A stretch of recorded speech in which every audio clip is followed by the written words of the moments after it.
every couple days you see what they're up to, and it feels like a little bit weird, like you ruined that special memory.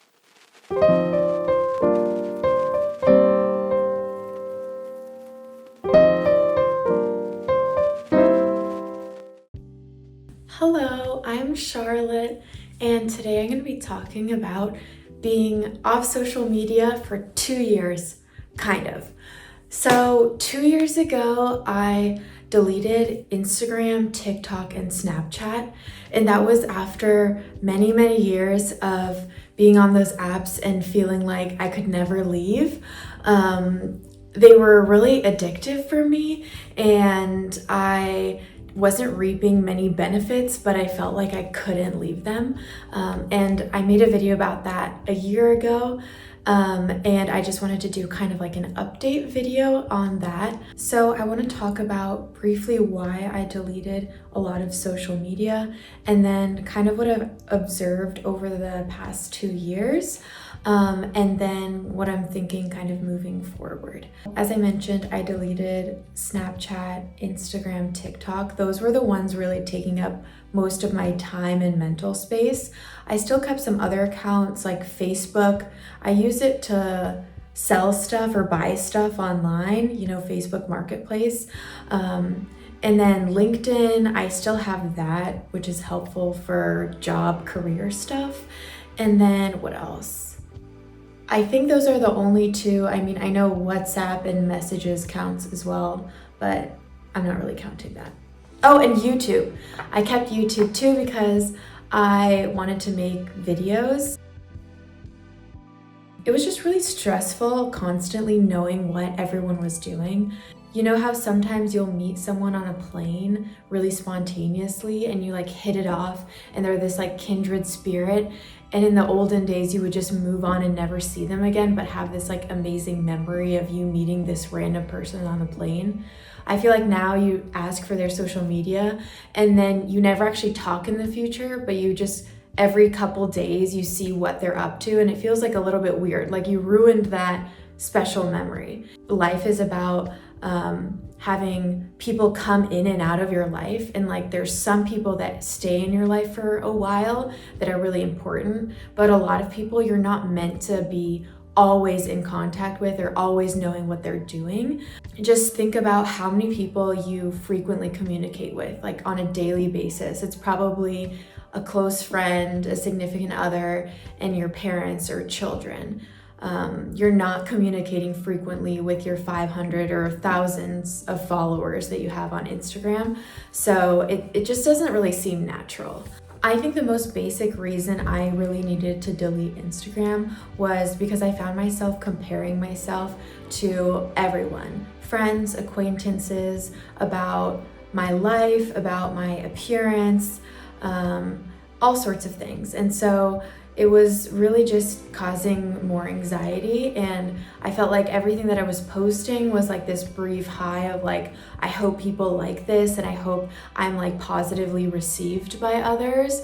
And then it was just the anxiety of after that, like, will people actually be receptive? And it's easy to be like, oh, I don't care, I just post for my friends and for fun.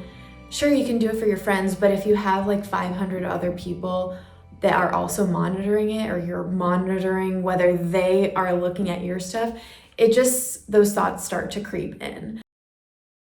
It's impossible to completely rid yourself of social media. I found that even deleting my main social media accounts, that, like I said, I still have a YouTube account. I'm on Facebook every 3 months for 5 seconds. I have a LinkedIn account too.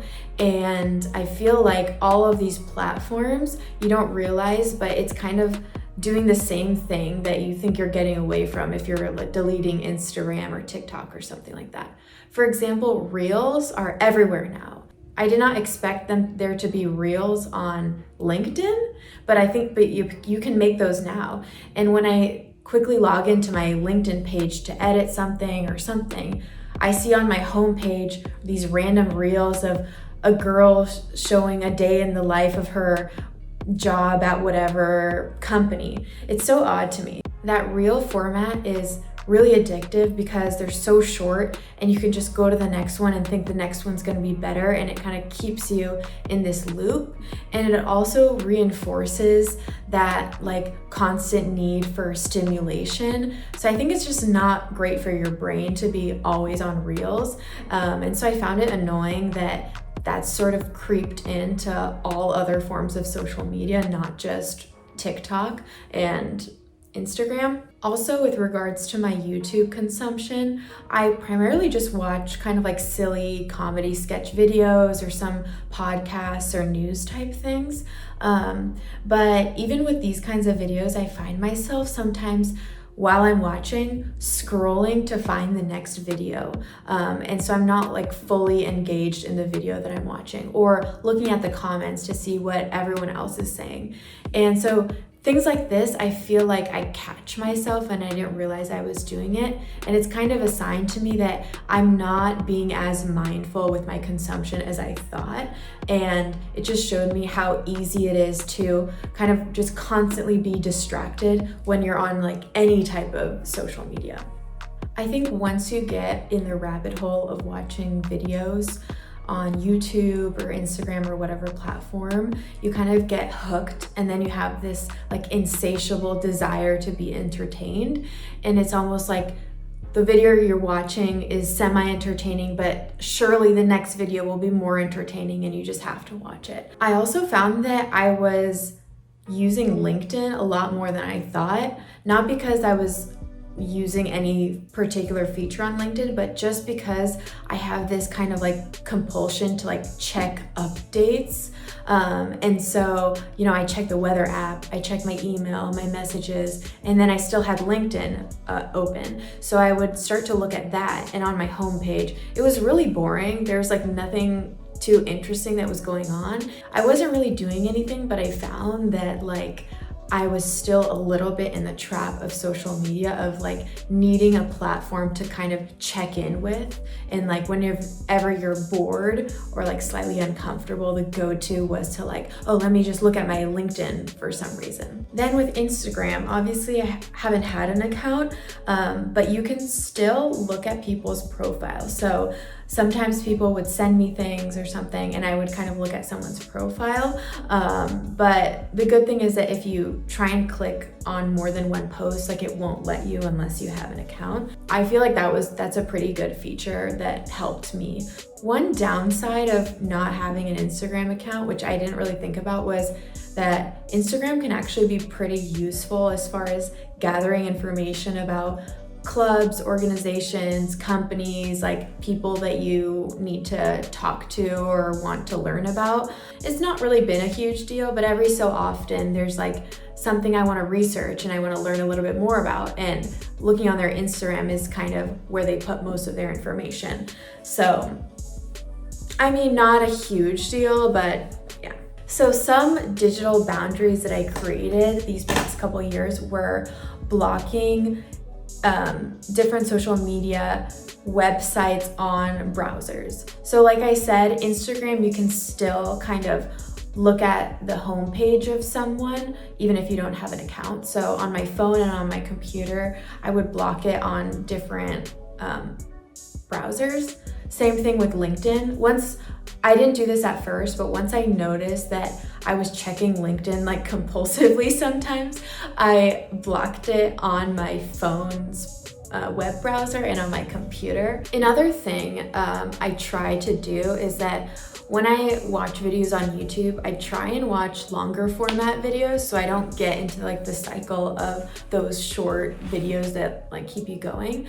But actually a couple times I have watched the reels on YouTube because they just pop up and you know, they look so engaging before you watch them.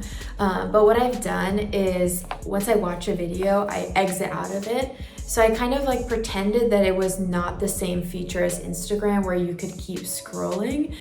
Surprisingly, I don't know why, this was pretty easy to do. I didn't have the urge to keep watching reels when I've checked them out. So yeah. I also realize I'm saying like 1,000 times. I think I'll probably have to record myself speaking maybe 100 times before I can get better at it and stop saying so many ums. But for now, I'll try and edit a lot out, and there's still gonna be many, so please bear with me. I think it's important to have free time where you're not judging yourself for what you're doing. And so I know that I want to have time where I'm just watching silly videos or shows or movies. So I try, if I can, to watch like television or shows or movies rather than shorter videos, so that it's something that is really not connected with like thousands of people like through social media, but it's more of a production, if that makes sense. I think it's better to get lost in the world of a good movie or a good TV show than of influencers who are your age or who you might be more susceptible to comparing yourself to. So obviously I'm really happy that I kind of made that final decision to delete all social media 2 years ago, and I definitely think that it's improved my everyday life. But recently I've been kind of thinking that I've been wanting to find a way to produce more content. Honestly, in the last year, I haven't really done any sort of video making. And also, when I had my Instagram account, I also had a dance Instagram account. And during that time, I was actually filming a lot of videos of myself dancing and editing them and posting them, and I really enjoyed that. And when I deleted all my Instagram, I was kind of thinking, I wish I could still have that dance account, because that didn't feel as much like interaction with lots of my peers. That was just kind of a separate thing where I would just post like some fun dance videos. But I thought, no, I made this rule, no social media. Okay, this explanation went on for way too long, so I'm going to summarize it in 5 seconds. Basically, I decided to make 2 separate YouTube channels, one for my dance videos, so they're all organized in one place, and then this channel is like the wellness channel for any wellness topics or like meditation videos, stretching videos, that kind of thing. And then I wanted to make Instagram accounts so we're kind of connected to the YouTube channels that I would just be using to upload the like shorts or reels that I was also going to be uploading to the YouTube accounts. So that's the whole idea. I don't know how it took me like 20 minutes to say that, but there you go. So obviously opening an Instagram account again, I was really nervous about it. And mostly I was just feeling kind of like ashamed of myself because I had prided myself so heavily on like deleting Instagram and not having it anymore. And so I kind of felt like I was breaking this rule that I made for myself. But at the same time, I really had this strong intuition that this is a project that would be really exciting and really fun for me and just a great creative outlet. So I thought about what are some ways that I can make sure that I don't fall into some of the traps that I did beforehand when I was spending a lot of time on Instagram. The main thing is that I'm gonna keep my accounts, the YouTube and the Instagram accounts, strictly for creating whatever content that I want to have. As soon as I made Instagram, even though I said don't look at my contacts, somehow it still knows everyone that I know and is like saying like, oh, you know this person, you should follow them, follow this person, follow this person. And I kind of got overwhelmed, and then I just decided, no, I'm not gonna follow anyone, because if I start just following my friends, then it'll kind of suggest someone else who I'm kind of friends with, and then I'll feel bad if I don't. So I just decided, no, I'm not really following anyone. I'll just kind of follow artists or either dancers or musicians or something like that that's kind of related to my account, but I'm not going to be using it to look at other influencers or friends or peers or acquaintances or like that person that I met on the plane like years ago. I feel like every month or so someone asks me if I have Instagram to like connect with them, and I always say no. I think I'll still say no, you know, because I don't really want to be connected with individual people on it. So if you don't feel pressure to follow it, because I probably won't follow you back and I don't want you to feel bad. So yeah, that's that. I also have Instagram, the website, blocked on a lot of my web browsers too, so I'm less likely to scroll. You know, even if you don't follow anyone on your homepage, Instagram comes up with things they think you'll want to see.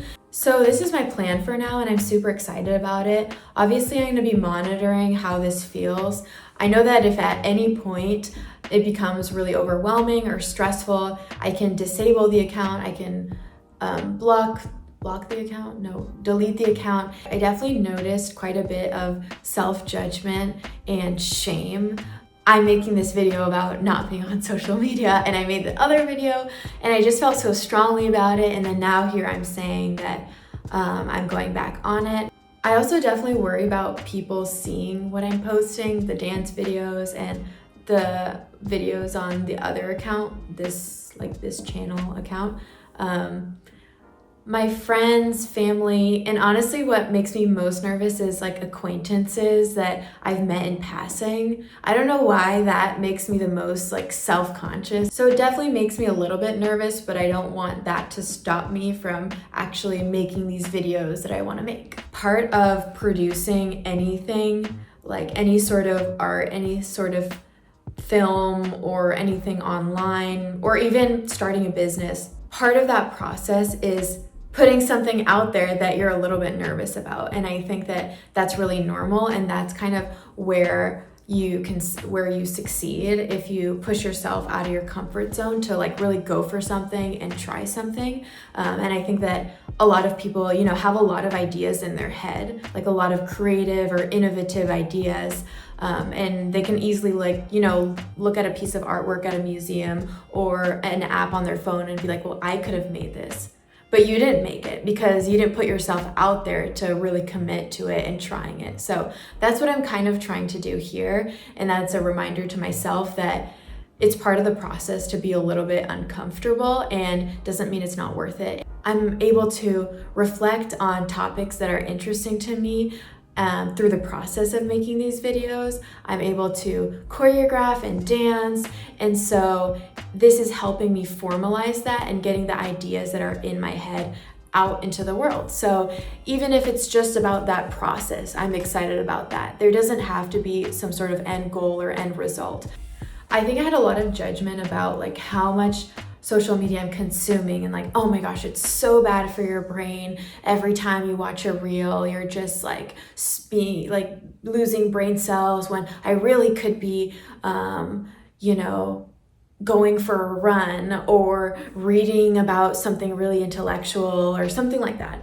And I think that I just have to let my ego go a little bit and realize that it's totally fine to just have free time that's not productive at all. And I think actually having some free time, some like unproductive time, actually helps me be more productive and happier in the long run, as long as I feel like I'm creating and actively learning more than I'm just staring blankly at something like really stupid. Then I think I'm good. I'm not gonna worry too much about exactly how many minutes I spent watching videos on YouTube or this or that. And I think that originally when I deleted the social media, I was very much like, every consumption of social media is so horrible and it's like ruining your life and everything. And I think that I'm a little bit more relaxed about that, which is good.